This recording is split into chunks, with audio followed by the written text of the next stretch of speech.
Welcome to another episode of the Design+Style podcast. We are a podcast for designers by designers. I am one of your co-hosts, Dixie Willard Design. And with me, as always, is beautiful, effervescent Rachel with Rachel Moriarty Interiors. And we wanted to say that the Design+Style podcast is brought to you by the Visibility Lab. The Visibility Lab is the only membership group that focuses on the latest strategies and tools to help you get more visible while showcasing your specific brilliance. We've got weekly online office hours with both of us, monthly topics, in-depth worksheets, and exclusive monthly trainings. Thank you, Dixie. Well, I always appreciate being called effervescent. I know, well, you are. You're so bubbly and cheerful. Well, and you know what? Somebody actually brought that up in a group today. I forgot to tell you. What? I was saying something about, I think I was talking about our podcast in another Veronica Solomon's group. And I'll bring up why that came up as we get into this mini-sode. But somebody said, "Oh, don't forget that you're effervescent." So it's starting to stick. People Good. are starting to. I have blue hair and you're effervescent. Yes. There we go. Any like or I'm stars flat and you're effervescent. There we go. Flat Dixie. Flat Dixie. Yes. So we are here today on this mini-sode to talk about what we're calling Designageddon. I don't even know how to say it. Designageddon. There has been a Designageddon in the designer-verse. Yes. It's been a busy week. Yeah. And what I mean is just like as in a flurry of like activity in the design industry. Mm-hmm. And of course, you know us, we have opinions. Everyone does. Well, They're like, isn't there that thing? They're like a-holes. Everyone has. Well, yeah, that's true. That's a meme. I didn't make that up. My husband's been telling me that for years. So yeah. So one of the things that we wanted to talk about is visibility in the face of Designageddon. Mm-hmm. Designageddon. I know. We've made up a word and we don't even know how to say it. We're getting there. That's why I paused in the beginning. I was like, yes. I don't know exactly how this announced, even though we made it up. When we try to tie everything into visibility, of course. And one of the things I want to talk about is how you show up in the face of a Designageddon. There's been, I don't think people realize when you run a community as large as you and I do, of a couple of thousand people, there's a lot of behind the scenes that happens. We get a lot of private messages, and there's been a lot of kind of scrambling going on. Oh yeah. What you think? Oh yeah. I feel that people are just we're getting long messages too, not just short ones. Yes. Of the fallout of, this, we'll just go ahead and talk about it because everybody is. It's the it's kind of a two-parter because there's the acquisition. Yes, that's the word I was looking for. Of shall we just say it out loud? Yes. House bought Ivy. Don't. I bet they thought it was going to be a really cool, exciting thing, and then they did. Yeah. And congratulations to them. I think the deal is huge for Ivy. If you are a business owner, I'm just going to take a second to talk about this. We're all in it to earn money. We all want to make money. And if you're a business owner and you can make that kind of money in a very short amount of time, I don't think I would say no. There might be different things that I might have adjusted from what they did, but yeah, I'm not going to turn down millions of dollars. No. So congratulations to them. Yes. So that's been a big thing in the industry. We're seeing just large threads that haven't been very pretty. They have not been very pretty. And that's kind of what we wanted to talk about. visibility, these private groups, these private communities are still very large. And I think you have to use, even if you take a stance, you still have to Right. be, somewhat diplomatic. You are still the face of your business, Hmm. even if you're not client facing. You're facing your colleagues. I think everybody's going to have one side or the other, so that's not a debate. Is totally normal. But I've seen a little ugliness. I've seen all of a sudden some exclusion happening. And there's been some panic too.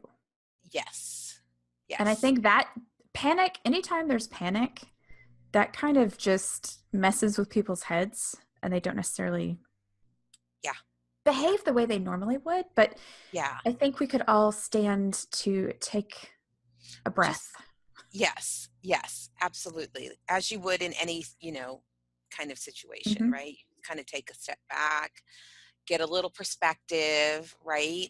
For someone that's empathic like me, it's almost like this frenzied energy that I've been feeling all week since this Hmm. happened.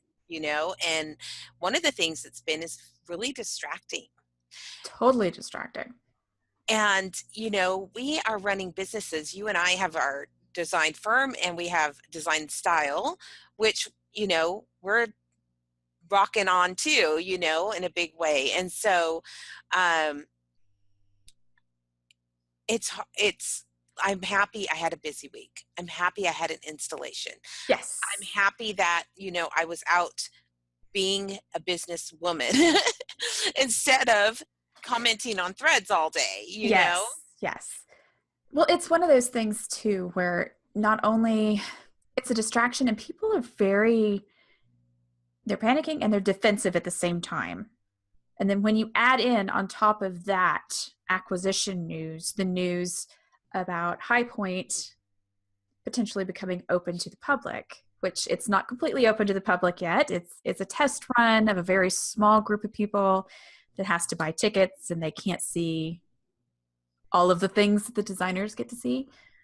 But when you add those two things together, it's been such a distracting week. And I've I think most of us have probably spent more time online dealing with that than we have not just dealing with it, but talking about it and discussing it and figuring out what's going to happen next than we have running our businesses. Yeah, Or more time has been spent on what is going to happen over there than I see right, most people put into their own business as far as, you know, how am I going to grow my business? Like, they're strategizing about, not strategizing, but you know what I mean? They're kind of like presuming that certain things are going to play out a certain way right. more than they sit and vision for their business or strategize for their own business, to grow it. So that's been very interesting to me. Very And interesting. I will say that we all know that one of my favorite phrases is a quote from Clint. Clint Eastwood says it. Gunny. I can't remember the name of the movie off the top of my head because I'm trying to remember the name of the movie.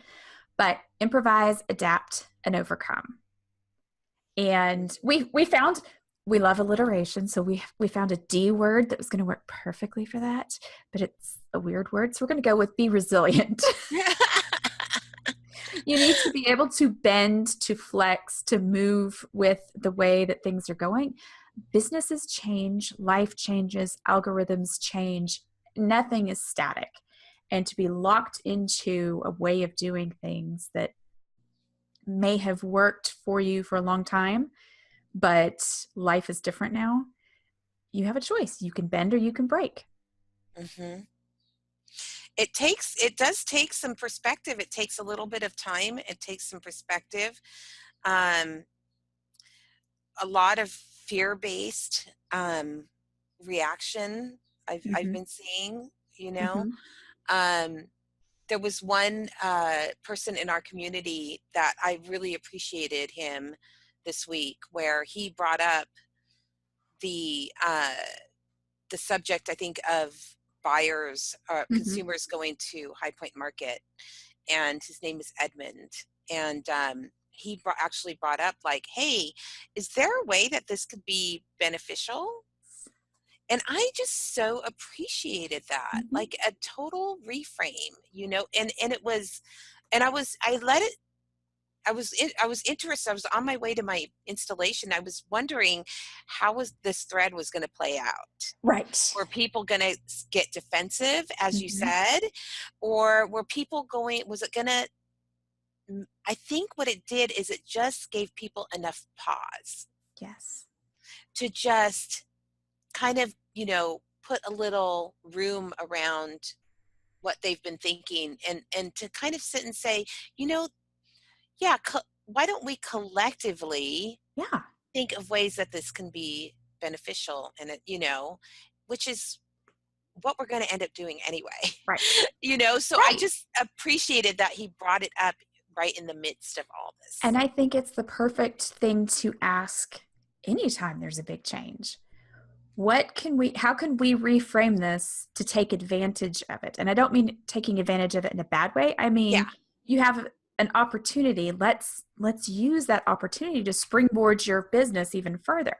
yeah. How does it play as far as your visibility goes? Hmm. Hmm. How is it something that you could take to, I'm going to say it again, use it to your advantage. I feel like I'm repeating There's, myself like a broken record here, but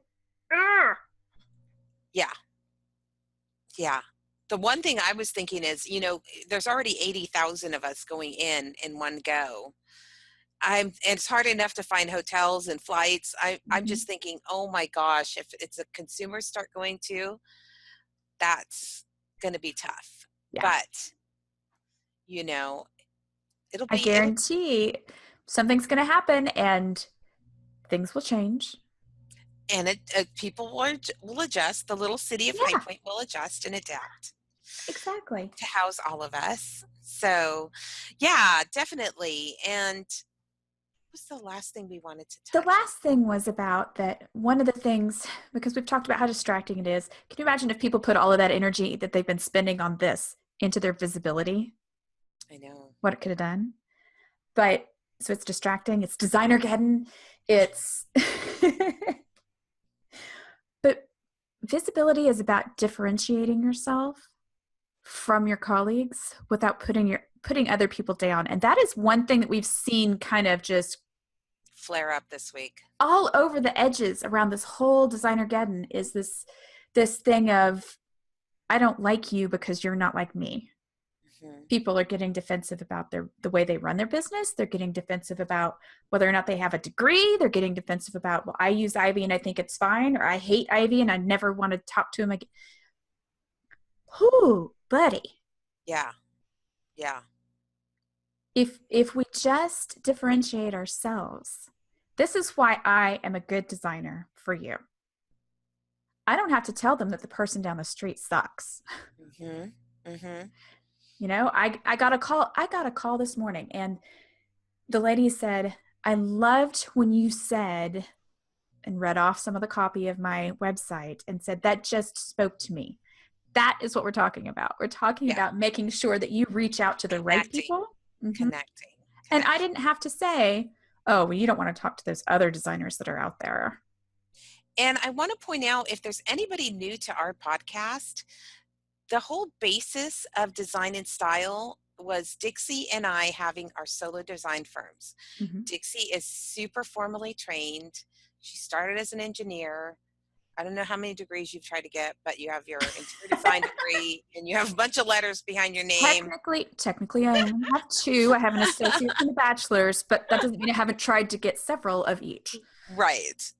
And pile on continuing education, and Mhm. oh my word, we make light of it, but she's worked really hard for everything, and she's a constant student. Mhm. um I would call myself more of a seeker. It's, I love I that. love business as well. I love learning as well, but not in that traditional role, in that traditional, Yep, just like how I don't fit into corporations that well exactly. either.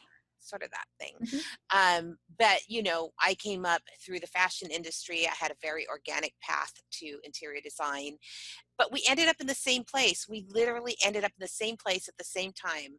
And we ended up in a mastermind.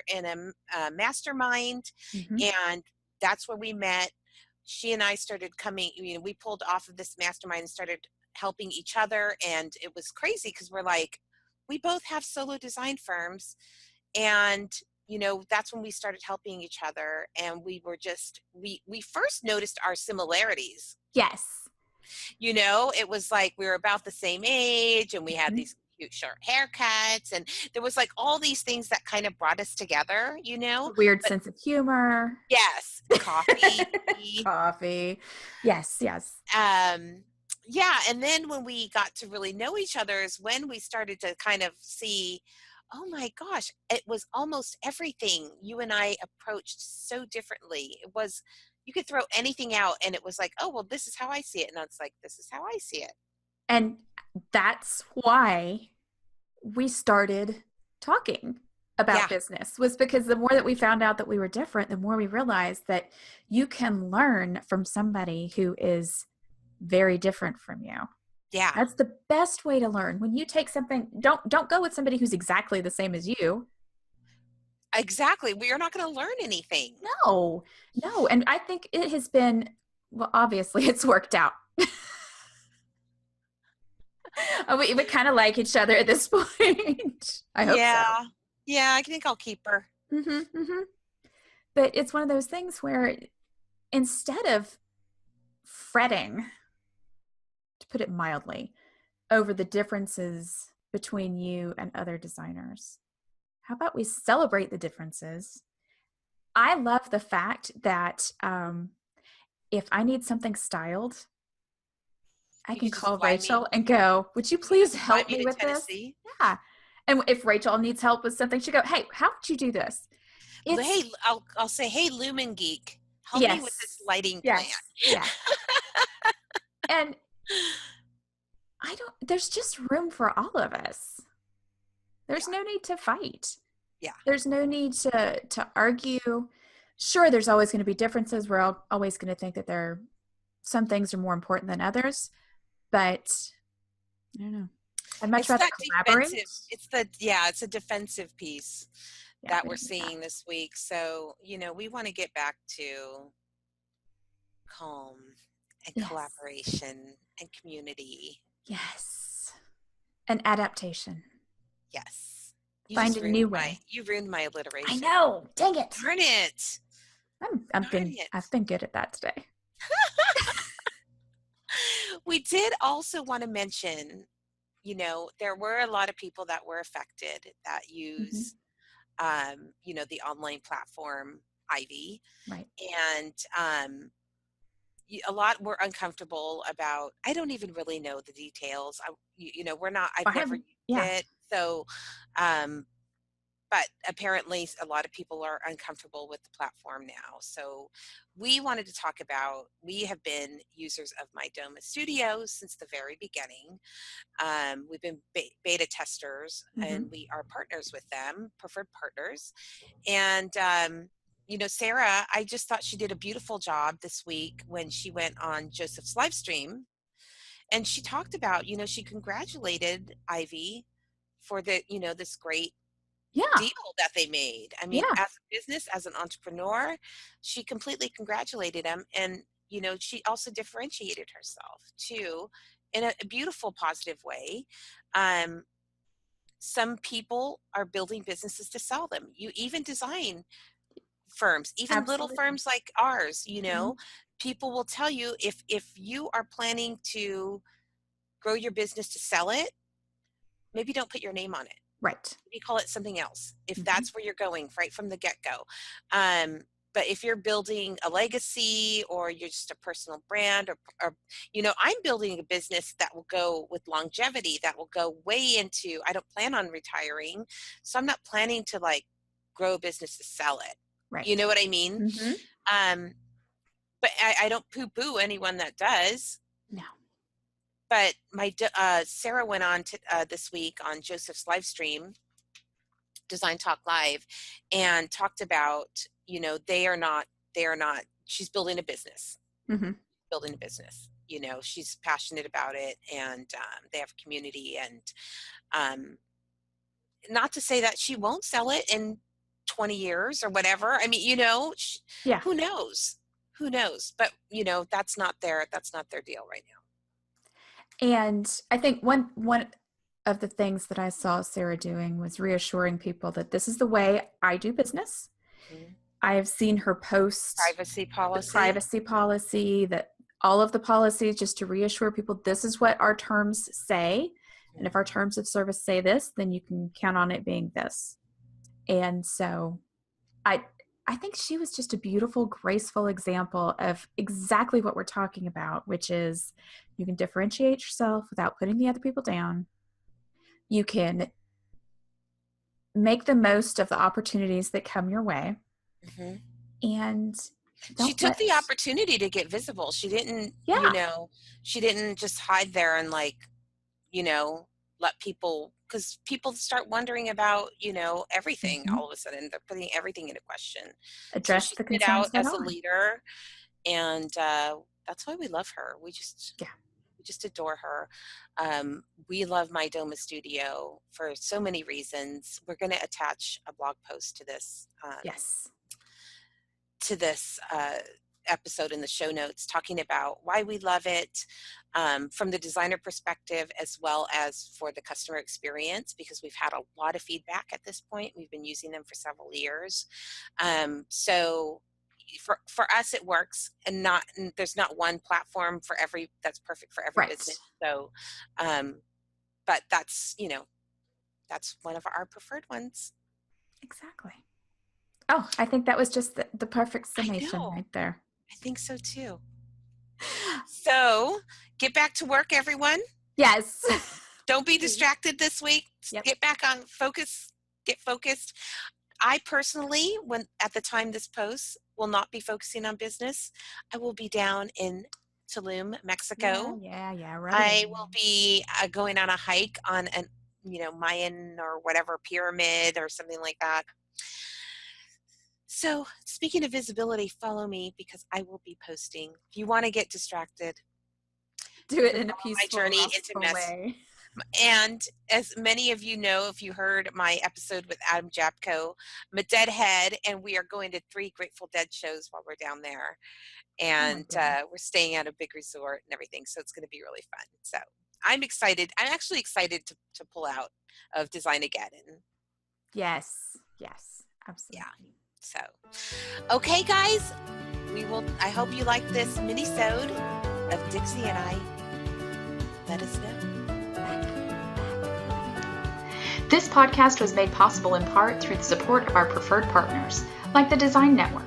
The Design Network offers one of the most powerful to-the-trade e-commerce programs in the furniture industry, combining the top brands in furniture, the best prices, and unparalleled logistics all in one place. Go to www.thedesignnetwork.com to join the Design Network's Trade Direct program, create your designer profile, connect with new clients, and start shopping today.